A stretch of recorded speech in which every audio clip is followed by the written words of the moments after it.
and gentlemen, the President of the United States, accompanied by Mark Walter, owner and chairman of the Los Angeles Dodgers.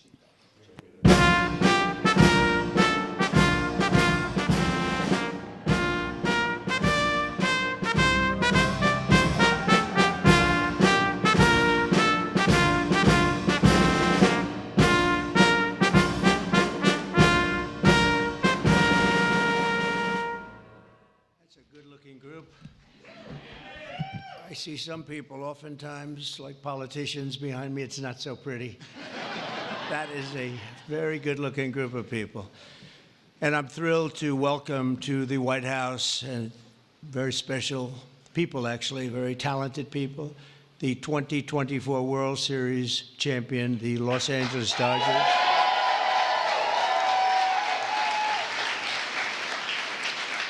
And I want to congratulate you on a legendary season, and I watched it very closely. Some of those teams were home teams, and you did a big number. You're really amazing how it all came out and how it all ended. With us today is Dodgers owner and chairman Mark Walter. Thank you very much, Mark. Congratulations. President Stan Kasten, one of the greatest managers of the really ever to wear the Dodger blue, Dave Roberts. What a time he's had.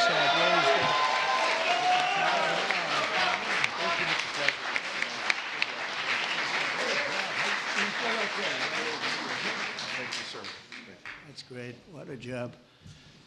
I think he would have lasted even with George Steinbrenner, right? I love George, but he was very quick. He would, you lose 2 games and you were fired, right? Great job, Dave. Also want to recognize Secretary of Agriculture. We have some great people, Brooke Rollins, who, you know, when I came to office, they said the eggs are gone through the roof. Eggs. I said, what the hell are they talking about? I was there for 4 days and they were blaming me for eggs, and they've gone up like 6 times or something, some record number, you couldn't get them. And I gave it to Brooke, and I just saw the other day they're down 73%, right? That's pretty good. And the press doesn't mention that. Nobody talks about it, so don't, but I know. Secretary of Labor, Lori Chavez DeRimmer, thank you, congratulations. The Chief of Staff, Susie Wiles, who's a big Dodger fan, by the way. Susie, thank you. And we have also representatives Kevin Kiley, Congressman Kevin Kiley, Young Kim, thank you, congratulations, great job. Jay Olbernolte, Jay, thanks Jay. Nanette Barragan. Nanette, where's the, hi Nanette, oh look at that, huh, what nice outfit. One of my favorite people, Gus Bilirakis, Congressman. Hi, yes. Addison McDowell, new to the Congress, but doing a great job. Thank you, Addison. A real good baseball player and a friend of mine, Roger Williams. Great job. And another new congressman, but he's been there a long time in a mental sense, because he has really done a job and he knows Congress very well. He was with me for 7 years. Brian Jack. Brian, congratulations, Brian. And others, we have a couple of senators here. I just don't particularly like them, so I won't introduce.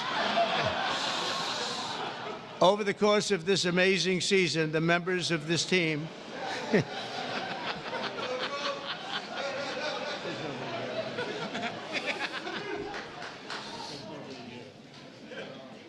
I didn't think it was that big a deal, actually. Washington. Over the course of this amazing season, the members of this team gave us some of the most incredible performances ever seen in the baseball diamond. In all of baseball history, only 6 players have ever hit 40 home runs and stolen 40 bases in a single season, and an elite group known as the 40-40 Club. It's a 40-40 club, and very few people make it. But unanimous National League MVP, Shohei Ohtani.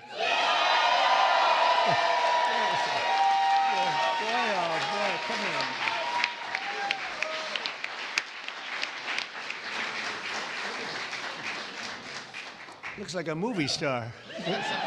He's got a good future, I'm telling you. He shattered all of those records last year. Think of it, all of them. And he did something even more because he became the first ever member of the 50-50 club. So 40-40 is tough. Hitting 54 home runs and 59 steals, an accomplishment unparalleled in 149 years of Major League Baseball. Think of that. That's just incredible. Even more incredibly, Shohei clinched that achievement in what some have called the greatest game ever. Was it that good of a game? That was a pretty good game, actually, right there. Is he good? He's only getting better. And he's getting better. Getting better. That's scary for a lot of people, huh?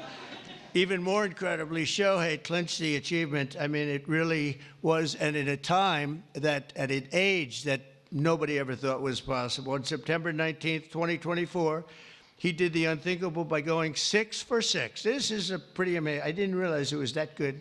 I saw that game, 6 for 6 against the Marlins with 3 homers, 10 RBIs, and a pair of stolen bases. Other than that, it was not a great game.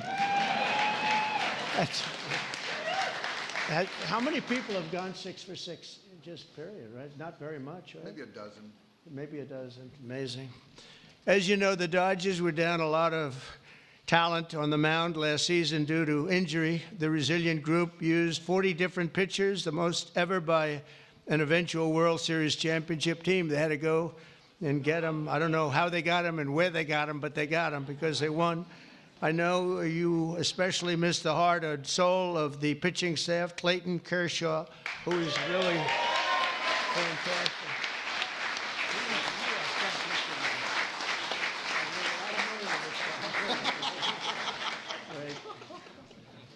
These are the best-looking people I've ever seen. It's incredible.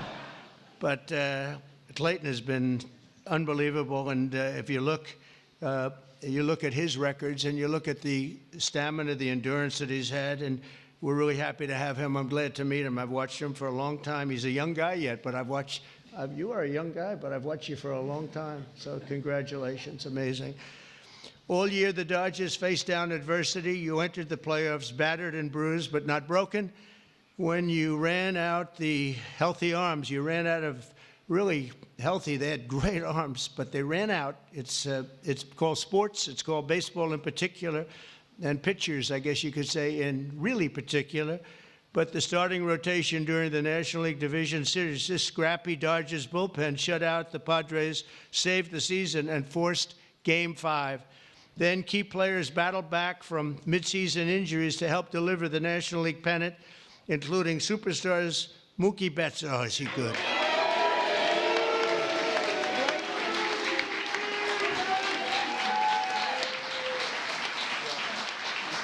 Good looking.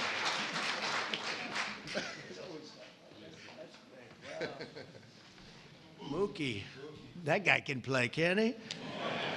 I mean, unbelievable. You really, Mookie is, I've been watching it. I don't want to say I watched him when he was on Boston, but I did. I didn't think that was a particularly good trade when they made it, and I happened to be right. And Max Muncy, I want to congratulate Max. Max. Come here, Max. His arms are very strong when I touch them. I'm used to shaking politicians and hitting their armors like Jell-O, and now it's like steel. All these guys, but Max, that's great. And also Yoshi Yamamoto. Yoshi.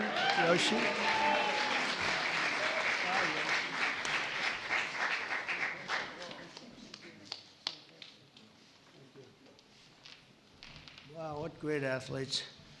And of course, series MVP, Tommy Edman. That was an MVP series.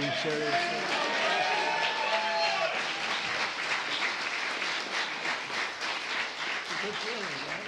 With all these guys, you're the guy, right? Yeah, that's pretty good. That's a lot of talent you had to beat out there for the MVP, but they all had an incredible. Tommy was 407 with 11 RBIs in 6 games. That's not bad, right? That's not bad. Great job.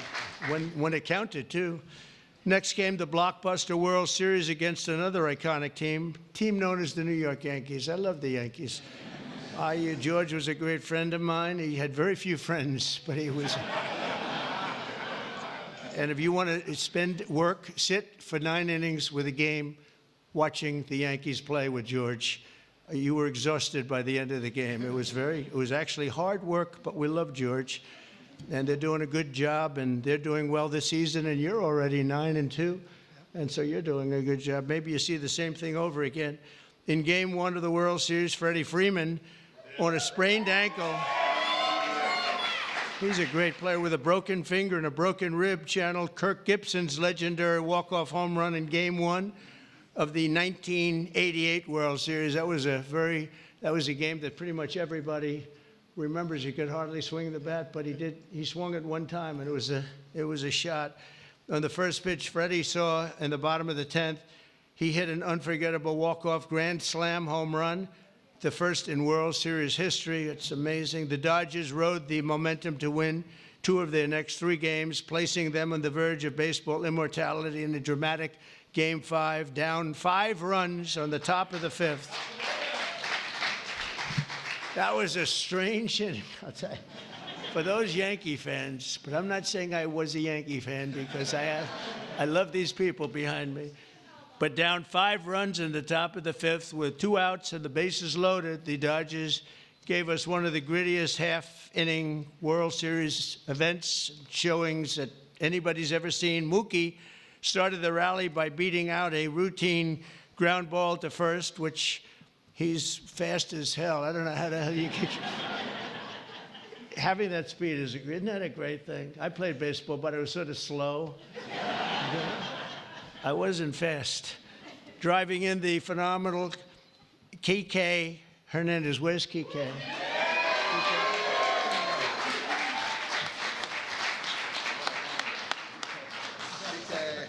It's a hell of a group. Then Freddie drove in 2 more runs, and Teoscar Hernandez drove in another couple of runs.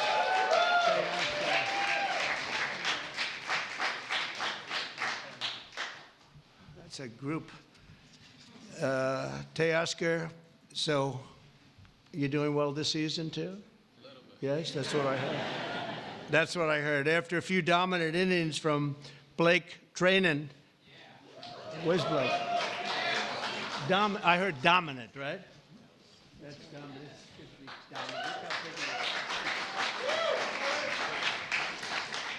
Great job, Blake. And the team was crowned the World Series champion against a great team. The Yankees are a great team and always a great franchise. And I guess, I don't know, like 28 or something. They've won a lot, probably, maybe more than any team in history overall. And you might be catching them pretty soon if you keep going. You've got a little ways to go, I guess. The scouting report at the start of the series said that the Dodgers could win by focusing on the fundamentals, and that's exactly what they did.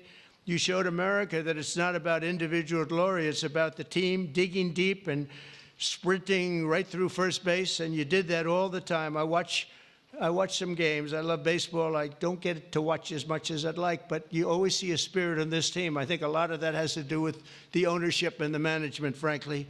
But you see a spirit on the Dodgers that you don't see with a lot of teams. A lot of teams I turn on, I say, oh, let's forget it. When I turn on the Dodgers, I like to watch the team. And now that I've gotten to meet these guys personally, I like it even more. I'm going to like it even more, and you're off to a great start. After seeing how successfully you've begun the season, I can tell you that you can plan on being back here. I hope you're going to be back here next year. I don't want to give you too much because we want to have a little suspense for next year, but I will tell you, we're going to go down. We're going to do something we don't do generally. We're going to run them down really fast. Have a game today? Do you have a game today or tonight? We're going to run them down to the Oval Office, and we're going to show them the fabled Oval Office, and there's nothing like it. And this wonderful owner, one of the greatest owners in sports, by the way, from everything I've heard, one of the greatest owners in sports, along with your other compatriots, right, fellas? It's a great team of owners, and that's very important. But he said they'd love it, and I think he'd like to do it himself. So we'll get out of here, and we will run. We'll sprint down, and we'll see the Oval Office, which is really something to see, you know? It's funny, people come from all over, the biggest people, the richest people, the most powerful people, and they come and they go into the Oval Office and they just stare. Oh, wow, that's something. They all have beautiful offices. They have offices that are the best in the world in many cases, but they love the Oval Office. So with all of that, I'd like to now introduce you to the Dodgers chairman, Mark Walter, to say a few words, and then we're going to follow that up with Clayton, who's going to say a couple of things, and that's a great representative of a great team. Thank you very much. Mark, thank you.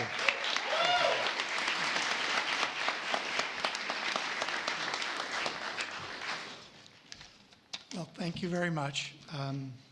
We're very pleased to participate in the tradition of bringing champions to the White House.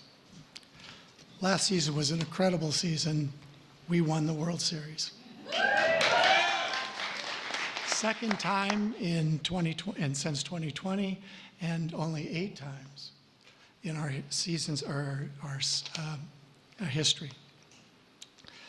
We played in front of almost 4 million fans, and we had many millions more on television. Our global following has soared, and not only from Shohei Ohtani, but also from Mookie Betts, Freddie Freeman, Clayton Kershaw, and many, many more. Alongside this on-field success, we have been deeply immersed in our community. Our players and managers have supported have each had foundations and support for communities. Our trust last year has committed $100 million to help Chicago or LA Fire. And so on behalf of the organization, I want to thank you. Thank you very much.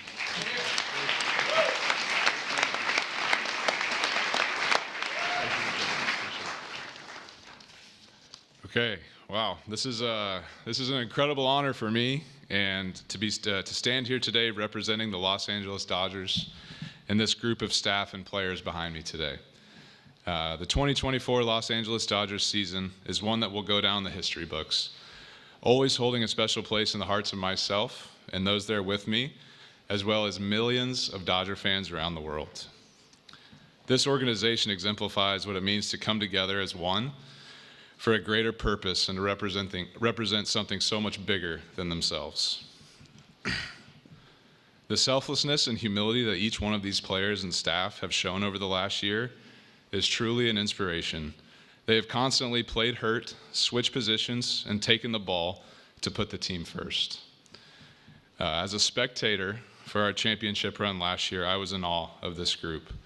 Their unwavering confidence, coupled with the selfless pursuit for team excellence, was an inspiration.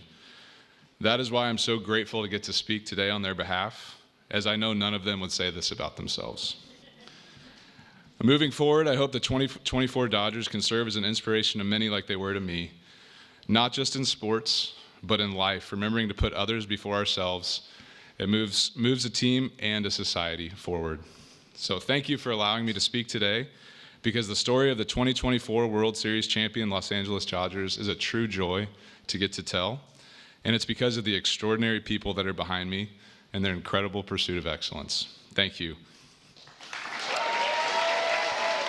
And Mr. President, we have a gift for you as well.